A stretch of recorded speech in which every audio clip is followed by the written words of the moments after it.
الحمد لله رب العالمين والعاقبة للمتقين والصلاة والسلام على سيد الأنبياء والمرسلين محمد وآله وصحبه أجمعين ومن تبعهم بإحسان إلى يوم الدين. أعوذ بالله من الشيطان الرجيم. بسم الله الرحمن الرحيم. قال الله تعالى: يا أيها النبي قل لأزواجك وبناتك ونساء المؤمنين يدنين عليهن من جلابيبهن. وقال النبي صلى الله تعالى عليه وسلم: إن الله جعل الحق على لسان عمر وقلبه، أو كما قال عليه الصلاة والسلام. میرے محترم بزرگوں اور دوستوں اور اسٹیج پر تشریف فرما معزز علماء کرام، کل میں نے آپ حضرات کے سامنے امیر المومنین خلیفۃ المسلمین حضرت عمر فاروق رضی اللہ تعالی عنہ کے اسلام لانے کا واقعہ بیان کیا. آج کی مجلس میں چونکہ آج کی ہماری یہ دوسری مجلس ہے، تو آج کی اس دوسری مجلس میں آپ حضرات کے سامنے امیر المومنین خلیفۃ المسلمین خلیفہ دوم سیدنا عمر فاروق رضی اللہ تعالی عنہ کے فضائل اور مناقب اور حضرت عمر رضی اللہ تعالی عنہ کی رائے اور مشورہ اللہ کے نبی صلی اللہ علیہ وسلم کی نظر میں اور خود اللہ تعالی کی نظر میں کتنا غیر معمولی تھا اور کتنا اہم تھا، اس کے متعلق چند باتیں میں آپ کے سامنے عرض کروں گا. آپ اندازہ لگائیے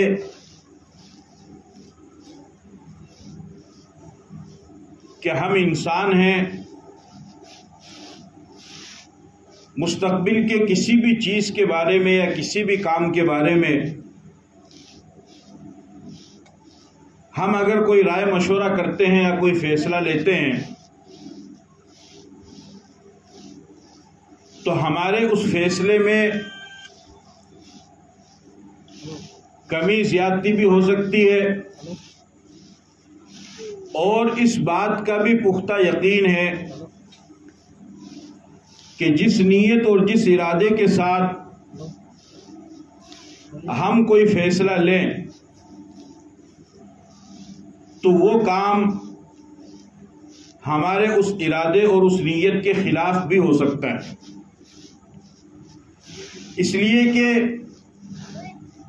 مستقبل کا علم، آگے کی جانکاری، غیب کا علم اللہ کے سوا کسی کو بھی نہیں ہے.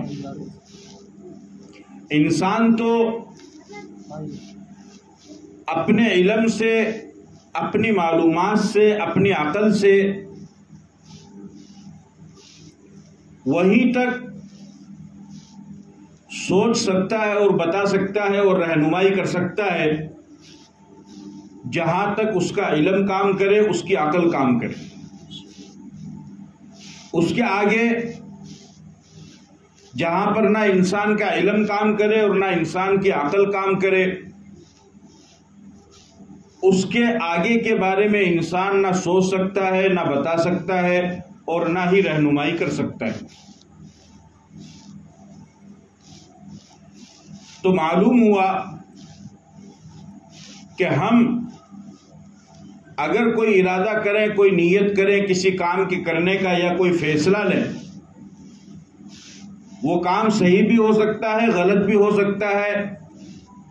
ہم اپنی سمجھ بوجھ کے حساب سے فیصلہ لیتے ہیں، لیکن اس کا نتیجہ ہمیں معلوم نہیں ہے. امیر المومنین خلیفۃ المسلمین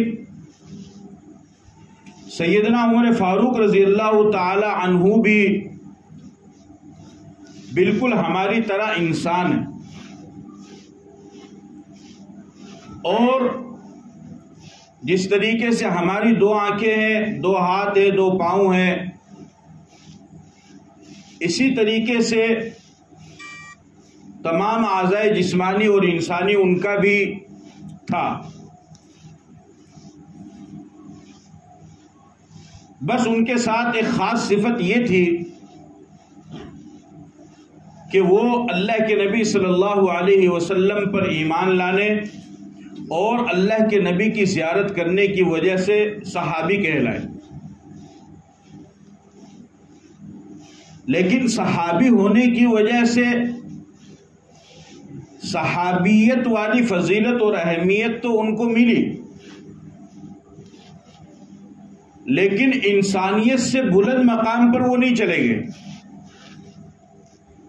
یعنی صحابی بننے کی وجہ سے حضرت عمر رضی اللہ تعالی عنہ کا علم بھی انسانوں کے علم سے زیادہ ہو گیا، یا ان کی معلومات انسانوں کی معلومات سے زیادہ ہو گئی، یا صحابی ہونے کی وجہ سے ان کو غیب کا اور مستقبل کا بھی علم ہونے لگا، ایسا نہیں ہے۔ صحابی ضرور تھے، صحابی ہونے کی وجہ سے شرف صحابیت ان کو ملی، لیکن تھے وہ انسانی۔ اب جو اصل بات میں آپ کو کہنے لگا ہوں وہ سمجھنے کی ہے، وہ یہ ہے کہ جیسا کہ میں نے ابتدا میں ذکر کیا کہ ہم اگر کوئی فیصلہ لیں تو ہمارا وہ فیصلہ صحیح بھی ہو سکتا ہے اور غلط بھی ہو سکتا ہے، اس لیے کہ ہمیں مستقبل کا علم نہیں ہے اور نتیجے کا، رزلٹ کا ہمیں علم نہیں۔ لیکن حضرت عمر رضی اللہ تعالی عنہ وہ عظیم شخصیت، ہستی اور ذات ہیں کہ بہت سارے موقع پر انہوں نے ایک فیصلہ لیا، ایک رائے پیش کی، ایک مشورہ اللہ کے نبی کو دیا، تو نہ صرف یہ کہ اللہ کے نبی صلی اللہ علیہ وسلم نے حضرت عمر کی اس رائے کو پسند کیا، اس مشورے کو قبول فرمایا، بلکہ اس سے بھی آگے بڑھ کر کے حضرت عمر رضی اللہ تعالی عنہ نے کوئی رائے دی، کوئی مشورہ دیا، تو اللہ تعالیٰ نے آسمان سے جبرائیل کے ذریعے وحی اتار کر کے اس رائے کو قرآن کی آیت بنا دیا اور وحی بنا دیا۔ یعنی اللہ نے یہ فرمایا کہ عمر نے جو رائے دی ہے ہمارا بھی یہی حکم ہے۔ آپ سمجھ رہے ہیں بات کو؟ یعنی خدا تعالیٰ اللہ پاک خود چل کر کے کسی کی رائے کی تائید کر دے، کسی کے مشورے کی تائید کر دے، جبکہ وہ بھی انسان ہے۔ تو کسی کی رائے اور مشورہ، تو ظاہر سی بات ہے جب انسان ہے تو ہو سکتا ہے کہ ان کی رائے صحیح بھی ہو یا نہ بھی ہو، لیکن حضرت عمر رضی اللہ تعالی عنہ وہ عظیم شخصیت ہے کہ بہت سارے موقعوں پر جب انہوں نے کوئی رائے پیش کی، اللہ کے نبی کو کوئی مشورہ دیا، اللہ تعالیٰ نے اس مشورے کو صرف قبول نہیں فرمایا بلکہ اس کو حکم بنا کر کے امت کو بتایا کہ نہیں، حضرت عمر جو رائے دے رہے ہیں کہ اے نبی جی آپ بھی اس رائے پر چلیے، اور آج کے بعد عمر تو اس کو رائے کے طور پر پیش کر رہے ہیں، ہم اس کام کو اور اس عمل کو حکم کے طور پر پیش کر رہے ہیں۔ تو آپ اندازہ لگائیے کہ حضرت عمر رضی اللہ تعالیٰ عنہ کتنے عظیم شخص ہوں گے کہ جن کی رائے کو اور جن کے مشورے کو اللہ تعالیٰ وحی اور حکم بنا کر کے نازل فرمائے۔ چنانچہ میں آپ حضرات کے سامنے انہی حضرت عمر رضی اللہ تعالی عنہ کی چند رائے اور ان کے مشوروں کو جو موقع بموقع انہوں نے اللہ کے نبی صلی اللہ علیہ وسلم کو دیے، اللہ کے نبی نے ان کی اس رائے کو پسند فرمایا اور پھر اللہ تعالیٰ نے اس کو حکم بنا دیا اور اس کو وحی کے ذریعے سے مضبوط کر دیا اور پختہ کر دیا۔ وہ چند مثالیں میں آپ کے سامنے رکھوں گا۔ علماء کرام فرماتے ہیں کہ تقریباً 17 یا 22 ایسے مقامات ہیں کہ ان مقامات پر حضرت عمر رضی اللہ تعالی عنہ نے اللہ کے نبی کو ایک رائے دی، تو اللہ تعالیٰ نے حضرت عمر رضی اللہ تعالی عنہ کی رائے کو پسند فرمایا اور قرآن کریم میں آیت اتار کر کے اللہ تعالیٰ نے نبی کو اسی کے مطابق عمل کرنے کے لیے کہا۔ کتنے مقامات ہیں؟ تقریباً 17 یا 22 ایسے مقامات ہیں۔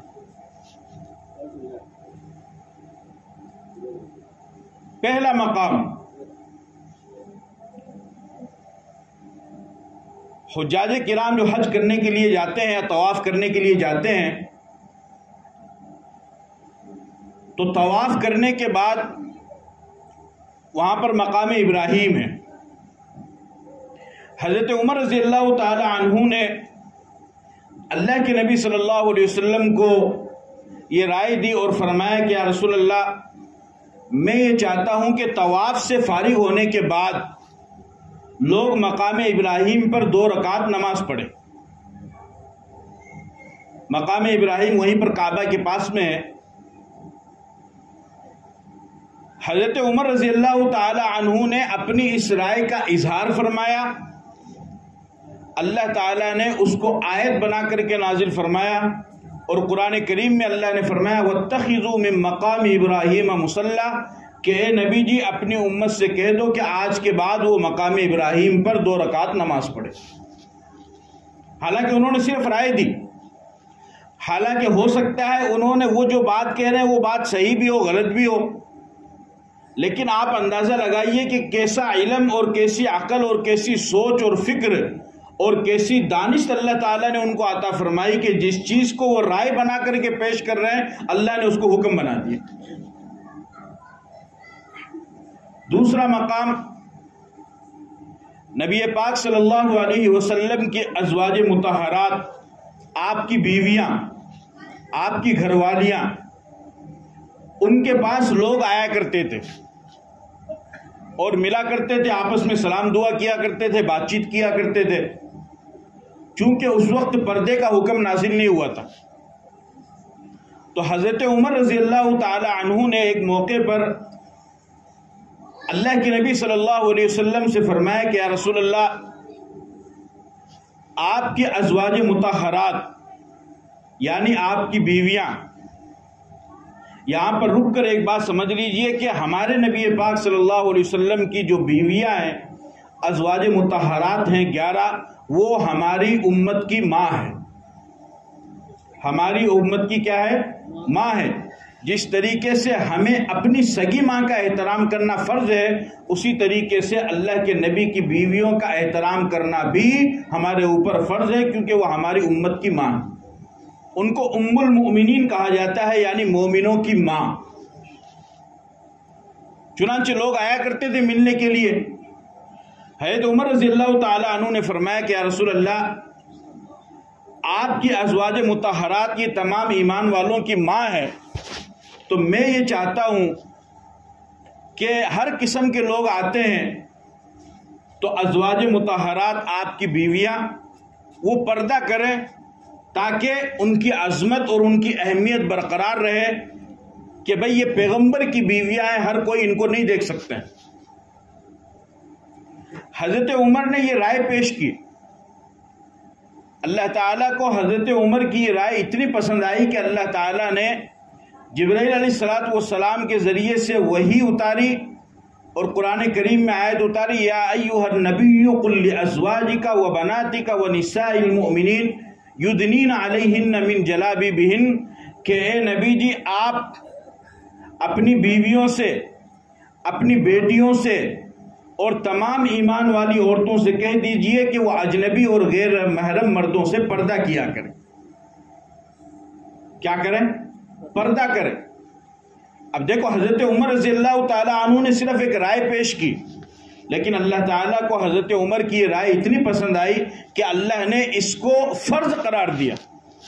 اب اس آیت کے نازل ہونے کے بعد چونکہ یہ پردے کی آیت ہے، تو اللہ کے نبی کی بیویوں پر، آپ کی بیٹیوں پر اور تمام ایمان والی عورتوں کے اوپر پردہ کرنا فرض ہو گیا۔ تیسرا مقام، جنگ بدر ہوئی، اس میں 313 صحابہ کرام تھے، 1000 کے قریب کفار و مشرکین تھے۔ اللہ تعالیٰ نے اہل ایمان کو فتح عطا فرمائی، اور وہ بہت زبردست جنگ تھی، اور اسلام کی پہلی جنگ یوم الفرقان اس کو کہا جاتا ہے، یوم البدر بھی کہا جاتا ہے۔ بے سر و سامان، صحابہ کے پاس کچھ بھی نہیں، اور سامنے جو فوج تھی ان کے پاس سب کچھ ہے، لیکن اللہ کی ذات پر یقین کر کے وہ نکلے اور اللہ تعالیٰ نے ان کو کامیابی دی۔ جب جنگ بدر میں کامیابی ہوئی تو قیدی بنائے جاتے تھے، جو فوج ہارتی تھی ان کے لوگوں کو پکڑ کر کے غلام بنایا جاتا تھا، عورتوں کو باندی بنایا جاتا تھا اور مردوں کو غلام بنایا جاتا تھا۔ تو قیدی آئے بہت سارے، ابو بکر صدیق رضی اللہ تعالی عنہ نے سے اللہ کے نبی نے پوچھا کہ ان قیدیوں کا کیا کیا جائے؟ حضرت ابو بکر صدیق رضی اللہ تعالی عنہ نے فرمایا کہ یا رسول اللہ، ان سے فدیہ لے لو اور فدیہ لے کر کے ان کو آزاد کر دو۔ ان سے جو ہم فدیہ لیں گے یعنی پیسہ لیں گے، وہ پیسہ ان کے پاس نہ رہنے کی وجہ سے ان کی کمر ٹوٹے گی، یعنی یہ کمزور ہوں گے مال و دولت کے اعتبار سے، اور ہمارے لیے وہ پیسہ آگے اگر کبھی جنگ کی نوبت آئی تو اس میں کام آ جائے گا، اس لیے آپ ان سے فدیہ لے لو اور فدیہ لے کر کے ان کو چھوڑ دو۔ حضرت عمر رضی اللہ تعالی عنہ سے پوچھا تو حضرت عمر رضی اللہ تعالی عنہ نے فرمایا کہ میری یہ رائے تو بالکل بھی نہیں ہے۔ آپ نے فرمایا تمہاری کیا رائے ہے؟ حضرت عمر نے فرمایا کہ میری رائے یہ ہے کہ جو جس کا رشتہ دار ہے اور جو جتنا جس کا قریبی ہے اس کو اس کے حوالے کرو، وہ خود اس کو ختم کرے، اس کو مارے۔ عقیل کو علی کے حوالے کر دو، فلاں کو فلاں کے حوالے کر دو، فلاں کو میرے حوالے کر دو۔ فرمایا کہ جو جتنا قریبی ہے اس کو اس کے حوالے کر دو تاکہ وہ خود اپنے ہاتھوں سے اس کو ختم کرے۔ اللہ کے نبی صلی اللہ علیہ وسلم نے حضرت عمر کی اس رائے کو پسند نہیں فرمایا اور حضرت ابو بکر صدیق کی رائے پر آپ نے پسند فرمایا۔ پھر حضرت عمر تشریف لائے تو انہوں نے دیکھا کہ اللہ کے نبی صلی اللہ علیہ وسلم اور ابو بکر صدیق رو رہے ہیں۔ پوچھا کیا ہوا؟ بتاؤ تو صحیح تاکہ میں بھی روؤں، یا رونا نہ آئے تو رونے والی جیسی صورت بنا لوں۔ اللہ کے نبی نے فرمایا کہ تمہاری رائے پر عمل نہ کرنے کی وجہ سے تو رو رہے ہیں۔ فرمایا کیا ہوا؟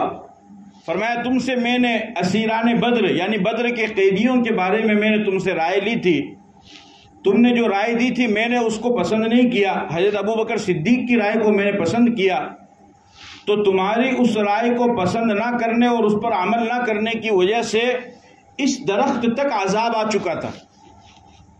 قریب میں کوئی درخت تھا، اس کی طرف اشارہ کر کے آپ نے فرمایا کہ اس درخت تک عذاب آ چکا تھا اور قریب تھا کہ وہ عذاب ہم سب کو اپنی لپیٹ میں لے لے۔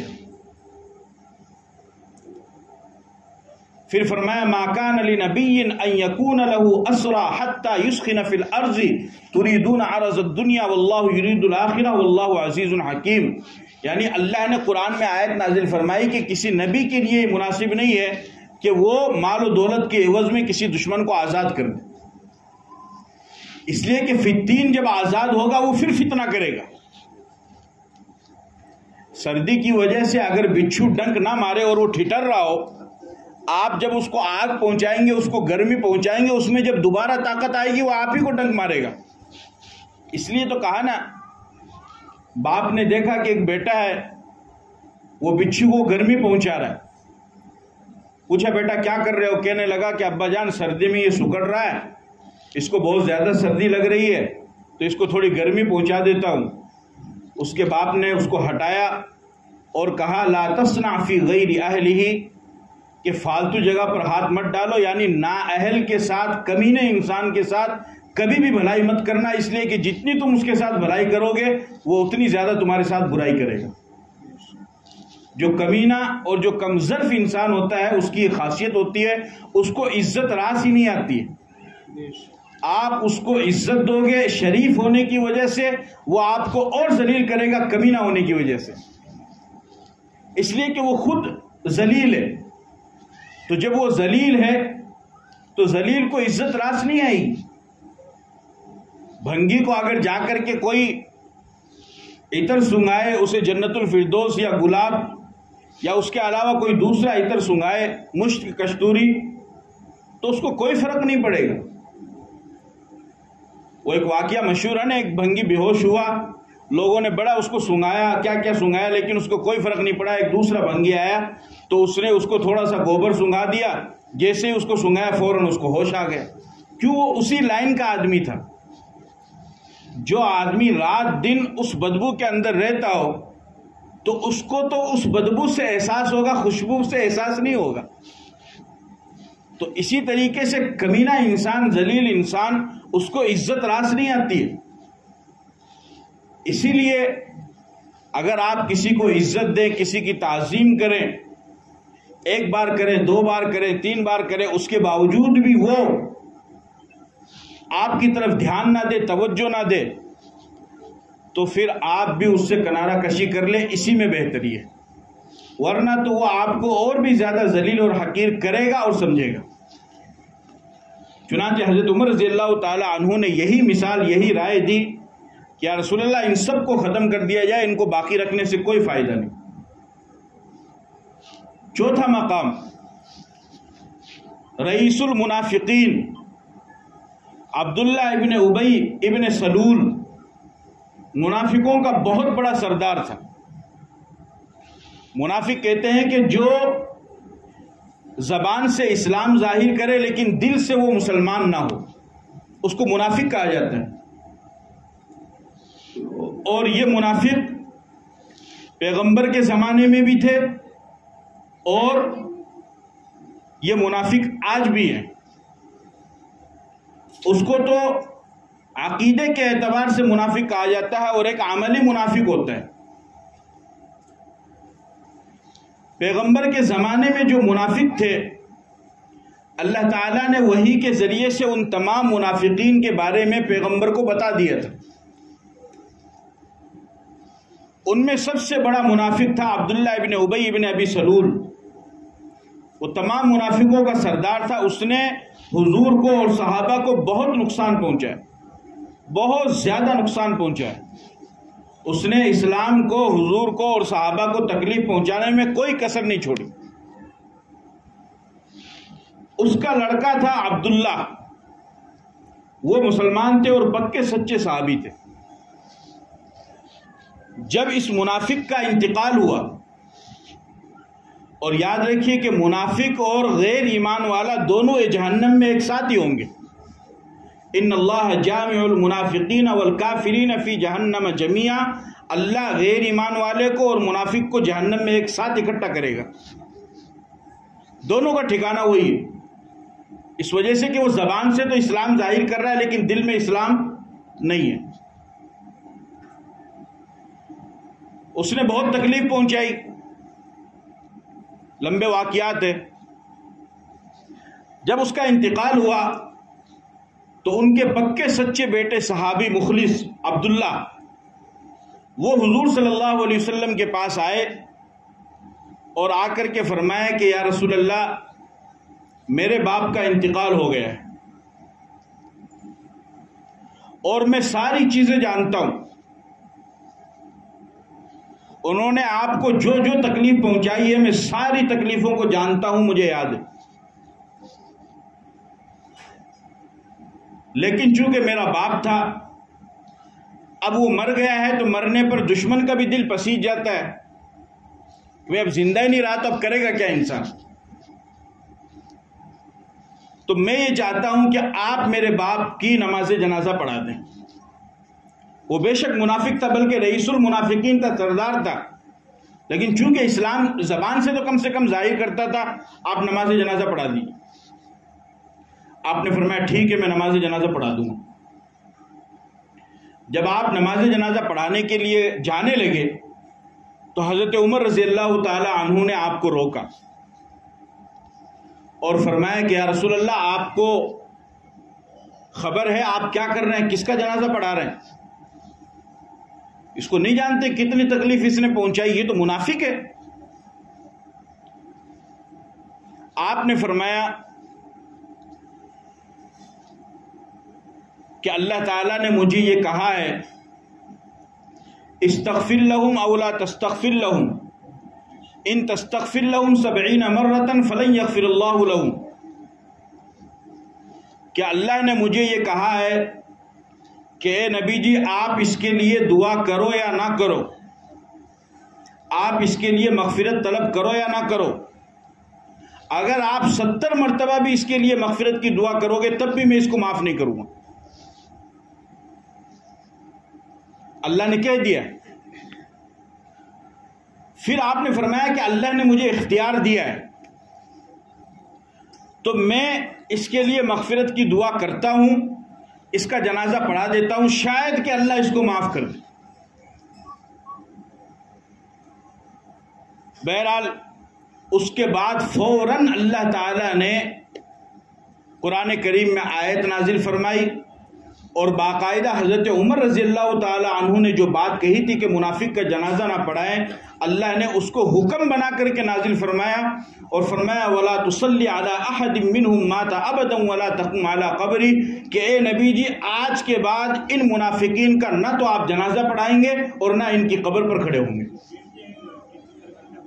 یعنی حضرت عمر نے ایک رائے پیش کی، ایک مشورہ پیش کیا، لیکن اللہ تعالیٰ نے اس رائے کو حضرت عمر رضی اللہ تعالی عنہ کے اس مشورے کو حکم بنا کر کے نازل فرما دیا۔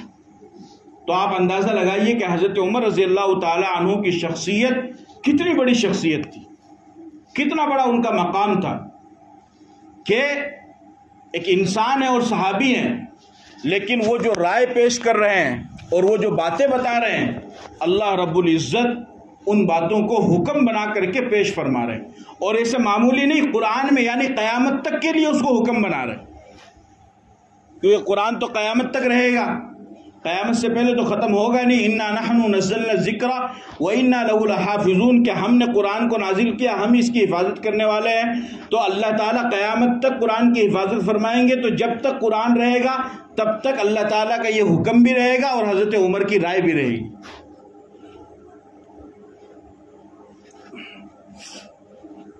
اسی طریقے سے ایک موقع پر کسی بات پر،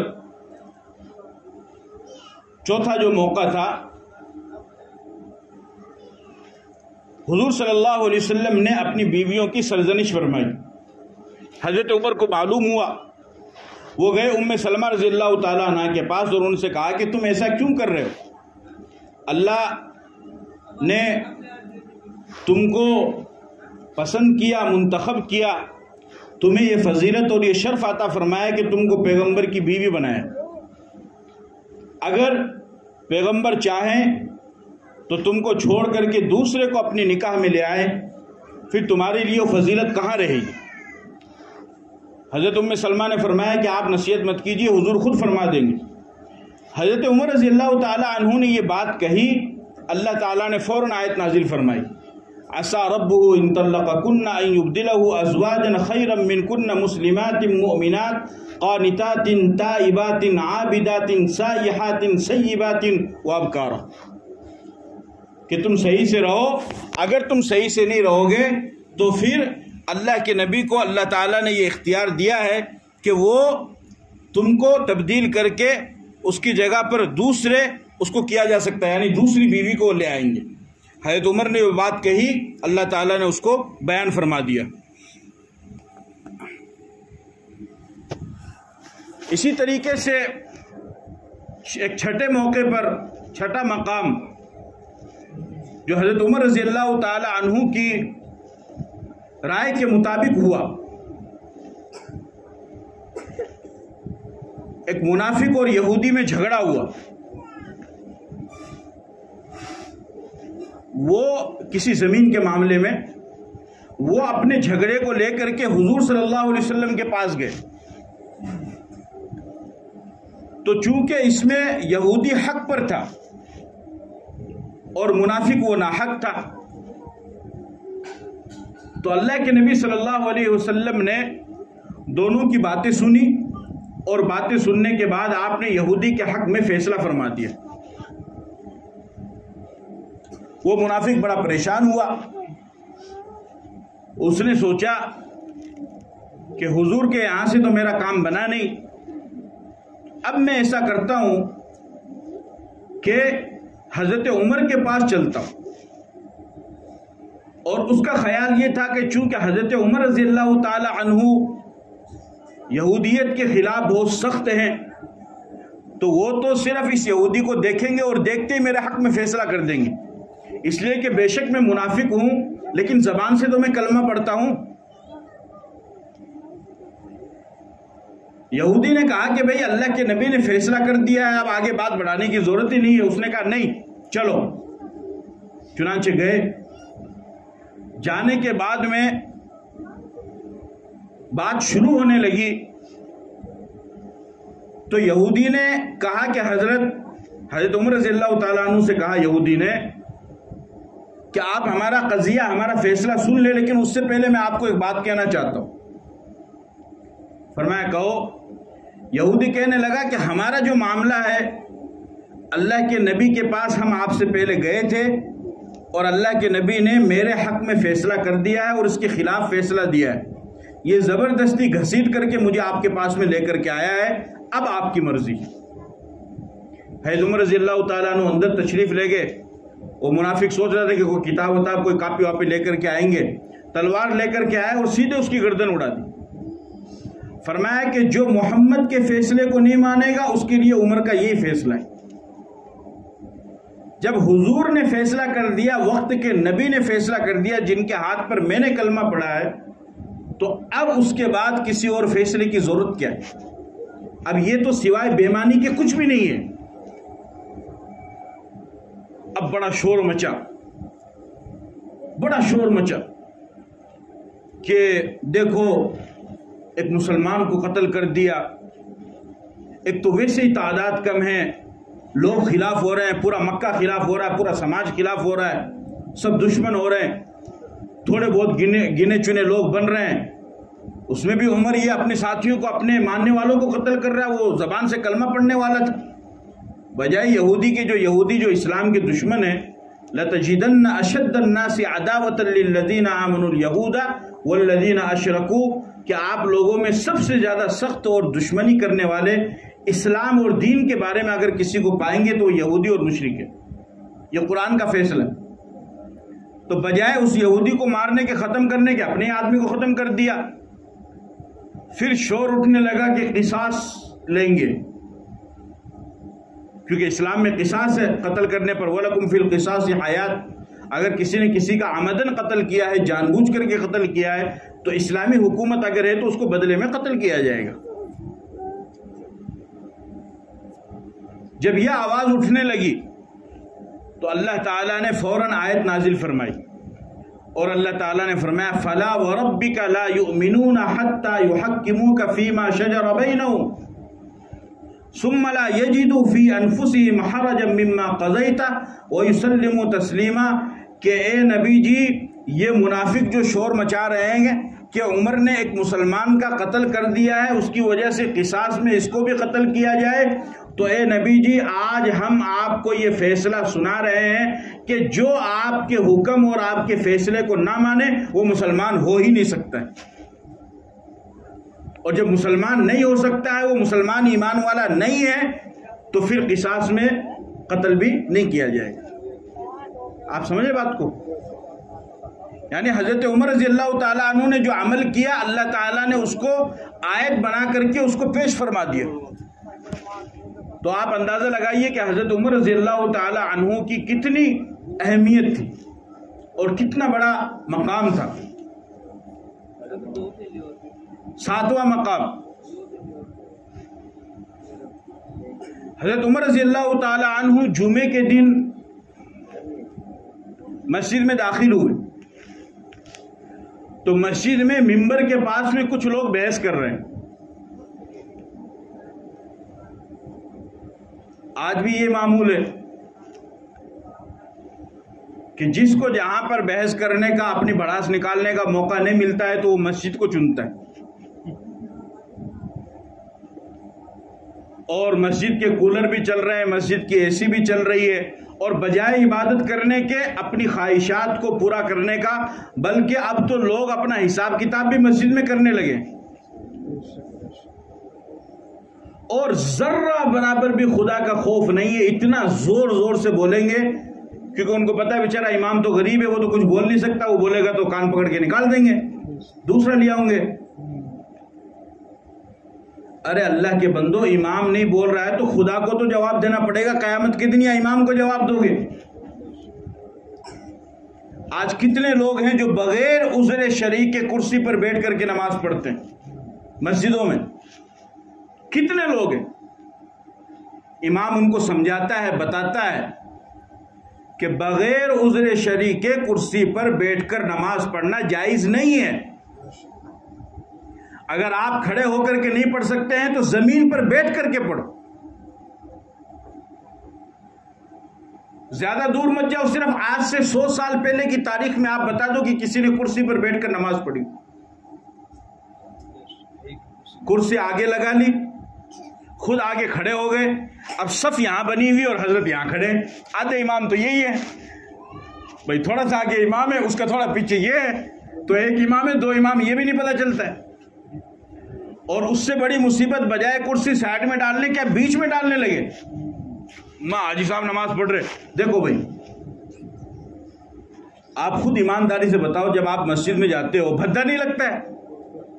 جو ایک اسلام کا نظام تھا، ایک ہی صف میں کھڑے ہو گئے محمود و ایاز، نہ کوئی بندہ رہا نہ کوئی بندہ نواز، کیا غریب کیا امیر، کیا مالدار کیا فقیر، کیا دیہاتی کیا شہری، کیا عالم کیا جاہل، کیا کالا کیا گورا، سب کے سب ایک ہی صف میں کھڑے ہو گئے۔ نماز کی اجتماعیت اور جماعت کی شکل دیکھنے میں ہی خوبصورت لگتی تھی، سب بھدی ہو گئے۔ اب بتائے امام تو اس پر چڑھائی کر دیں۔ بھائی آپ جو نماز پڑھ رہے ہو، اگر بغیر عذر شرعی آپ بیٹھ کر کے پڑھ رہے ہو تو آپ کی نماز نہیں ہوگی، اور اس کا جواب قیامت کے دن امام صاحب کو نہیں خدا کو دینا پڑے گا۔ حضرت وہ تو بیچارہ غریب نہیں بولے گا، اس کو تو ڈیوٹی کرنی ہے بھائی، وہ تو خاموش، بولنے والا ایک بار ہی منع کرے گا، 10 بار تو نہیں کرے گا۔ اب آپ کو عمل کرنا کرو، نہیں کرنا مت کرو، وہ تو آپ کے اوپر ہے، لیکن قبر میں تو آپ کو جواب دینا پڑے گا نا، یا امام صاحب کھینچ کے لے جاؤ گے؟ میدان محشر میں خدا کو جواب دینا، امام کو نہیں دینا۔ خدا کی ذات کو دیکھو، اس نے فرعون اور نمرود اور حامان اور قارون کو نہیں چھوڑا، تو کیا چیز ہے؟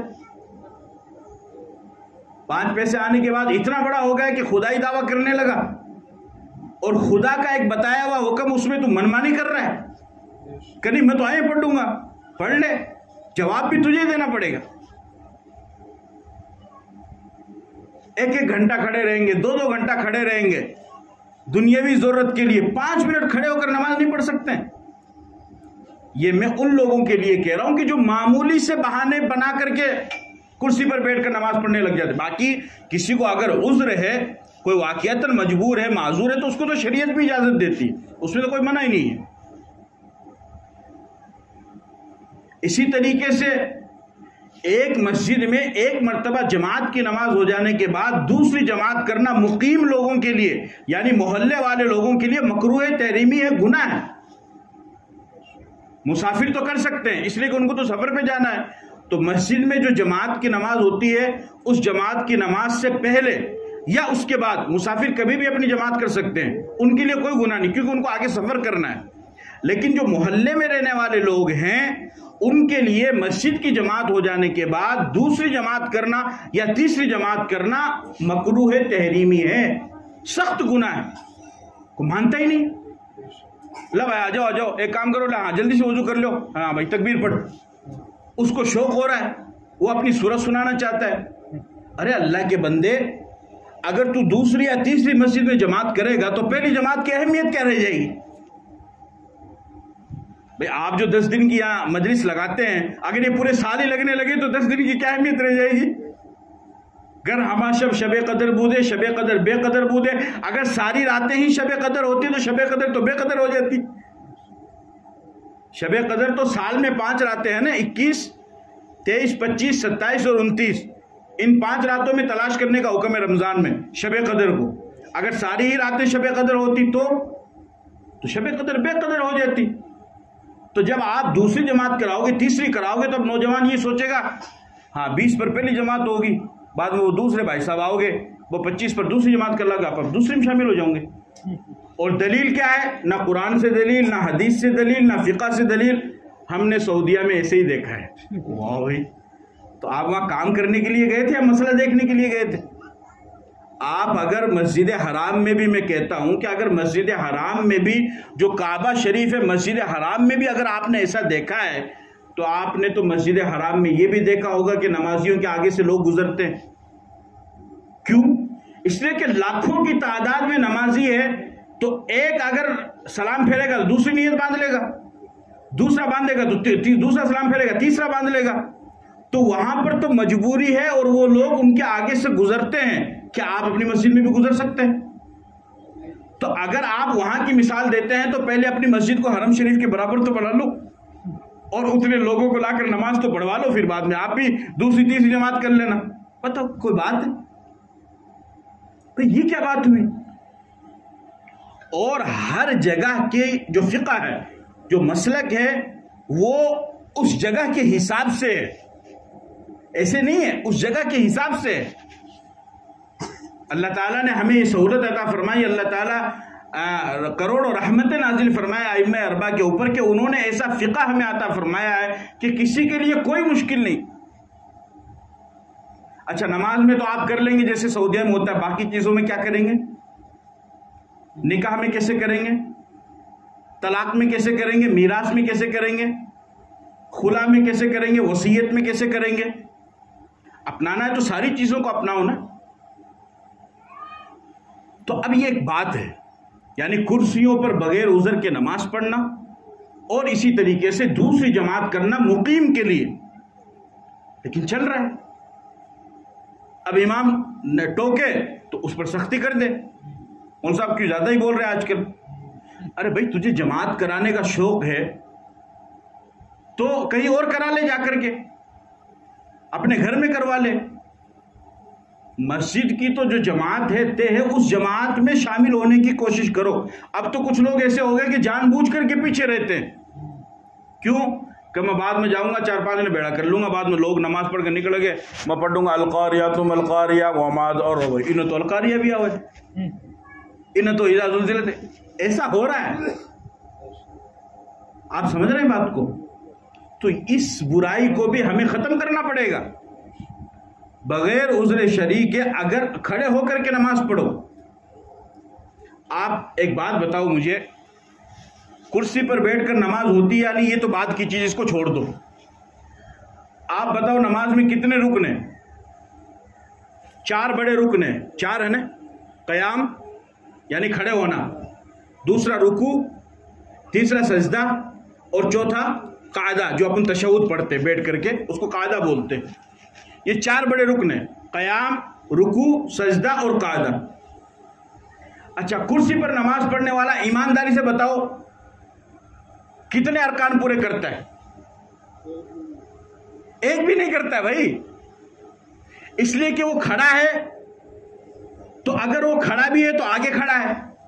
اچھا مسئلہ یہ ہے کہ جو رکوع اور سجدہ نہیں کر سکتا اس کے اوپر قیام بھی فرض نہیں ہے. اگر مان لیجیے یہ کرسی نہ ہوتی اور مجبوری کی وجہ سے یہ زمین پر بیٹھ کر کے نماز پڑھتا تو بتاؤ کھڑا ہوتا یا بیٹھتا؟ یہ تو اس لیے کھڑا ہو گیا کہ رکوع میں جب جائے گا تو کرسی مل جائے گی، وہی ٹیک لگا لے گا. اگر یہ کرسی نہ ہوتی تو بھائی تب بھی تو بیٹھ کر کے پڑھتا ہے نا.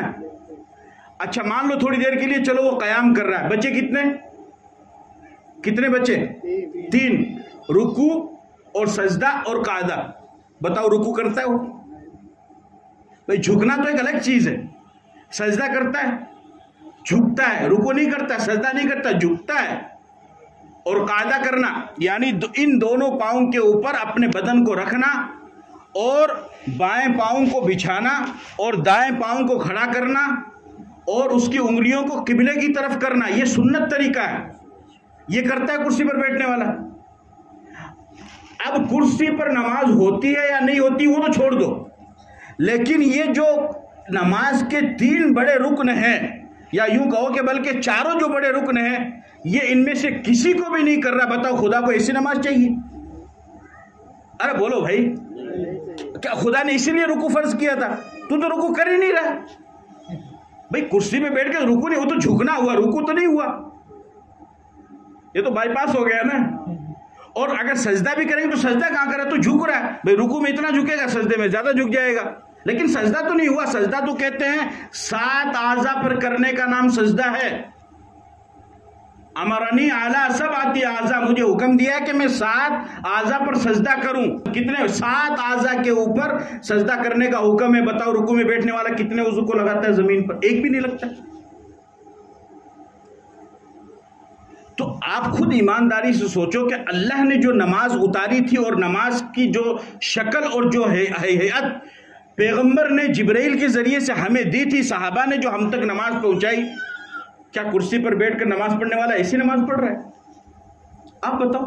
خدا بھی سوچتا ہوگا دیکھو میں نے رکوع کو بھی فرض کیا ہے، سجدے کو بھی فرض کیا ہے، پھر سلام پھیرنے کے بعد کہتا ہے کہ اللہ نماز قبول بھی کر لے۔ خدا بھی سوچتا ہوگا 4 رکن میں سے ایک تو پورا کیا نہیں، اوپر سے کہہ رہا نماز قبول کر لے۔ بھئی مجبوری ہو تو ایک الگ بات ہے، آپ سمجھ رہے ہیں میری بات کو، آپ اپنے اوپر مت لینا، مجبوری تو ایک الگ چیز ہے، لیکن مجبوری بھی ہے تو زمین پر بیٹھ کر پڑھو نا، کرسی کیوں لے آئے آپ بیچ میں؟ کرسی تو آپ خود بھی ماشاءاللہ آئی صاحب آپ کی عمر ہو گئی ہوگی، آپ نے بچپن میں کہیں پر دیکھا؟ کہیں نہیں دیکھا ہوگا۔ یا چلو سنت یا نفل اگر پڑھنی ہو تو آدمی کرسی پر پڑھ لے، لیکن فرض تو کم سے کم کھڑے ہو کر کے پڑھے۔ تھوڑا بہت تو برداشت کرو یا کچھ تو برداشت کرو، کچھ بھی برداشت نہیں کر رہے۔ اور بڑے بڑے صحابہ کے واقعات سنائیں گے، قربانیاں بتائیں گے، اور جب خود کا وقت آئے گا تو ذرہ برابر قربانی دینے کو تیار نہیں۔ تو لوگ شور مچا رہے ہیں مسجد میں،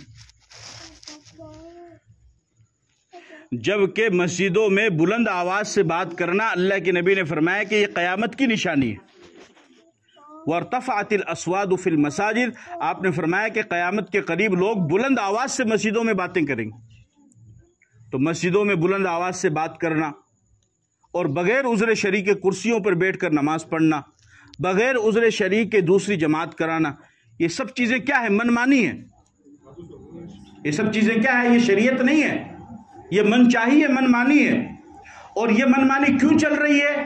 اس وجہ سے کہ معلوم ہے کہ بیچارہ غریب مولوی امام کچھ کہے گا نہیں، ارے حاجی صاحب اس کا جواب امام کو نہیں خدا کو دینا پڑے گا۔ قیامت کے دن اللہ پوچھے گا کہ بغیر عذر شرعی کے تم نے بیٹھ کر نماز کیوں پڑھی؟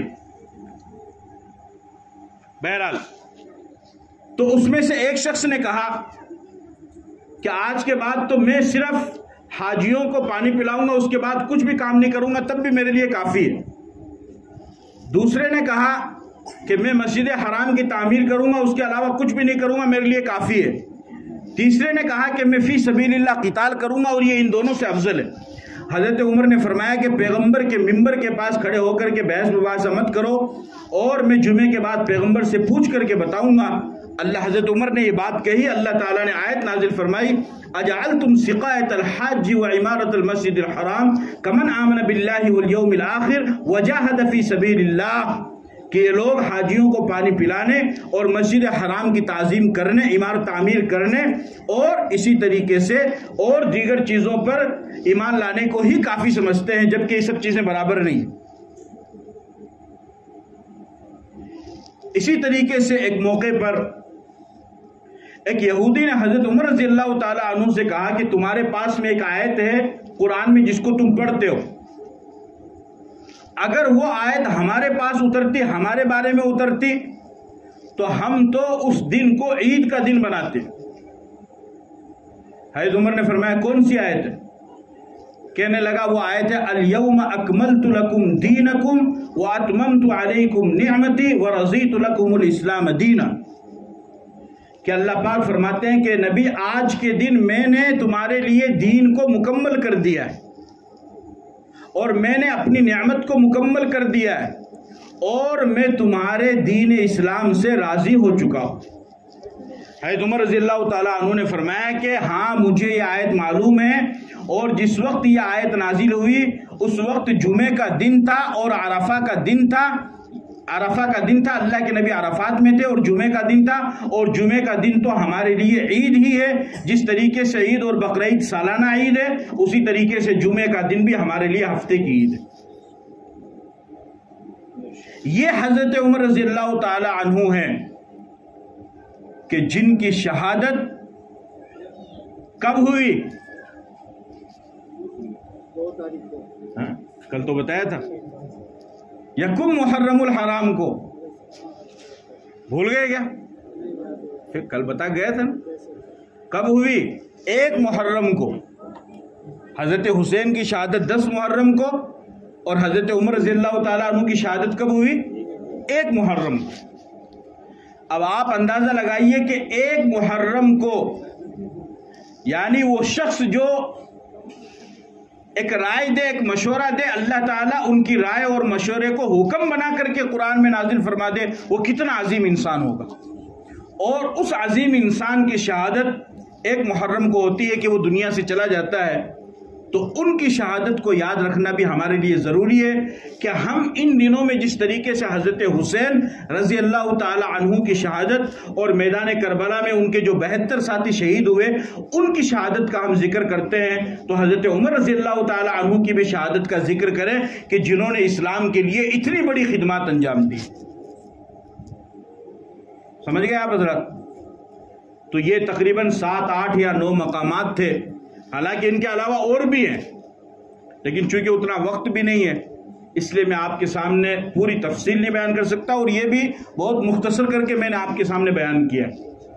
تو آج کی مجلس میں آپ حضرات حضرت عمر رضی اللہ تعالی عنہ کی جو رائے تھی اللہ تعالیٰ نے اس کو آیت بنا کر کے نازل فرمایا.